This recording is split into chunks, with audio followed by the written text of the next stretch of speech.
I think that would be a nice thing to do. Just taking a look at the stats from this one. Yeah, as you just saw, Ryan Gravenberch with his first goal for Liverpool. 2-0 for them, so they'll be happy to have got those 3 points on the board because it's another win for them in the Europa League. And they are top of Group E now as it stands. What do you want to say, Stevie, about Liverpool tonight? Oh, I mean, I guess the only talking point is Núñez. I mean, you know, he's got so many people on his back about putting the ball in the back of the net that you really don't want to be missing chances like that because it's just going to make it worse for yourself. So I'm sure he'll be sitting at home tonight, disgusted with himself that he missed. But hey, the best players miss that sort of chance. It's happened before. It's just unfortunate for him. Yeah, it's happened before with him. So is that a worry?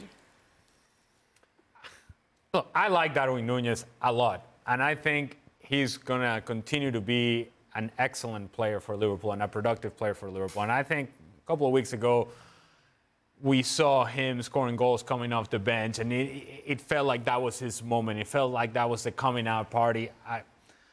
I have no issues with Darwin Núñez, partly because I really enjoy his work and his effort and the way that he sacrifices for the team and is always willing to run in behind and run into the channels, always active. I think he fits the mold of Liverpool perfectly, but he's there to score goals.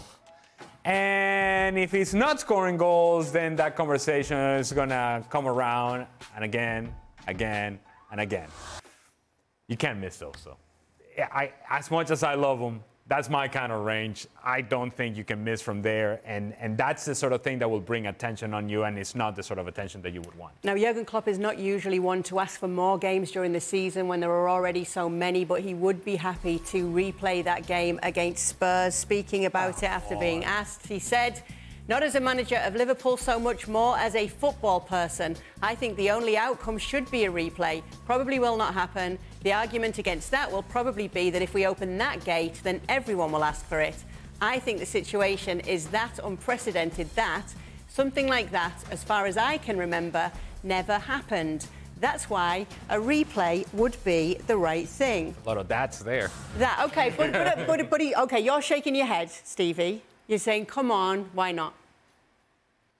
See, I find this really simple, right? Forever and a day, we've had a referee and linesman officiating the game. And we all have probably, certainly us on this table, have had experiences of not getting points, losing games or drawing games when we should have won, where an official has made a blunder and it's cost us, right? We now move into the VAR situation, which is a great reason so that the blunders that happen in front of a referee or a linesman at such fast pace, it's a difficult job to get it right. So we have VAR in order to take the percentages of getting it wrong way down. And we knew going into it that it wasn't going to be foolproof, right? And the reason we know it's not foolproof is because there's human beings involved that can make mistakes. So what we've done with VAR is we've taken the percentages of getting it right sky high and the mistakes are way low. Now that's a plus. So if an official, because that's what the guy doing the VAR is, he's still an official, same as a linesman is, same as the referee is, same as the fourth official is, they're all officials. And he's made a mistake. So you can't go asking for a replay when an official is in a position to make a decision and gets it wrong. Is it an absolute and utter... It's incredible to get it wrong the way they did. But it really, at the end of the day, is an official getting it wrong, which we've put up with for 100 and how many years? So that's what it is. You can't be going getting replays when officials make mistakes. We're going to be playing over half the games of a season. Listen, I think the best outcome is a change of protocols, whether it comes from PGM or higher up the food chain, but how issues are communicated between VAR and referee on the park or whatever it may be, that's the outcome here.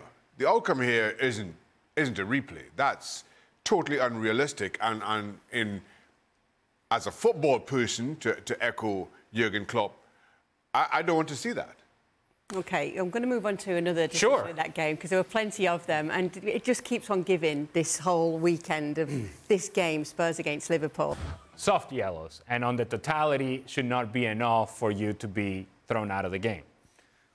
I can understand where these guys are coming from, and I can understand where the referee sees that once Diogo Jota has a yellow card and then he goes on a slight challenge from behind. It's a decision that I think from Diogo Jota's perspective is a dumb one, because now he's exposing himself.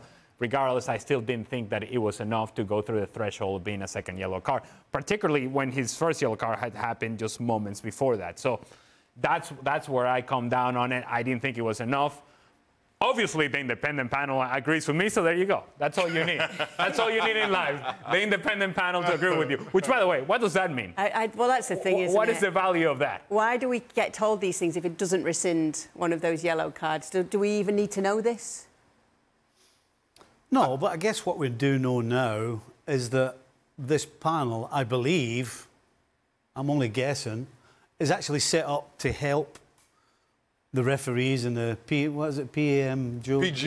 You got it. Yeah. You got A it. whole lot of letters. It's a PGA too. A whole lot of letters. I believe that this panel may be for them to have somebody on the outside giving an opinion, former players, coaches, whatever, to try and help them out, just to have an eye from outside. That's my guess. Why has this come out now? To your question, Kay, we could have done with it. My life would have gone on just as well without knowing this. I'm fairly certain this has zero impact on how I sleep tonight. I don't. Whoa. What has an impact on how you sleep tonight?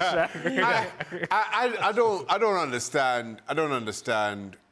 Other than, as Stevie says, that this is some kind of a tool to help the referees going forward. But otherwise, it's completely irrelevant, especially when you consider, in this case at least, it's 5 independent members, it's 3-2, so all that says is, yeah, it's a kind of divided opinion. Well, thank you very much.